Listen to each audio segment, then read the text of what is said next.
السلام علیکم ورحمت الله. یو انسټرکټر سره بنگلاديش ولا سټوډنټ راغللو، نو هغه انسټرکټر ورته وښیلو چې دا مینوال ګاډي کې دا ریس دی، دا بریک دی او دا کلچ دی.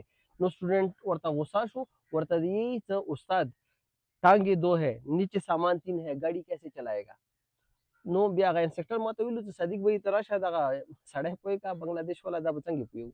نو ما ورته ویل داسې چل وکړه ته بیا لاړ شه اټومیټک ګاډی وچلوه. نو ته اوس پرې ګاډي ماډي نه یې کتلي که څه همداسې ریس وي ورکې کلچ وي بریک وي ورکې درې شیونه وي خلک یې چلوي ښه ټایټ. نو هغه ماته ویلو چې ما نه نیسې تر آدم علیه السلام پرې مو خاندان کې اوسه پرې چا ګاډی نه یې چلولی. نو بیا ما ورته ویلو چې راشه تاسو ته زه اټومیټک ګاډی وښیم. نو ما ورته اټومیټک ګاډی وښیلو چې اټومیټک ګاډي کې دا ریس دی دا بریک دی، خو دا به ته خیخ پیس روی و د ګڅ خپه به د ریسټ باندې یقوي. نو ما ته یې تن لیونی صحیح شو. نو هغه معصوم کاس و، خیر مو بیا وروسته پوه کړو هغه باندې دا ګاډی مو زده کړل او ښه بهترین ګاډی چلوي.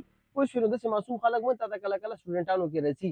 دې د واجې نه انسټرکټرانو ته دغه ما نصیحت دی چې تاسو سره مختلف قسمه خلک رسي، مختلف ځایونو نه به رسي صحیح شو. نو تاسو که یو چې دا یو منټ کې ګاډی زده کړي نو داسې نه کېږي، هغه به ټایم لګي. ځینې خلک زر زده کوي، ځینې چې کوم دی ټایم خلي.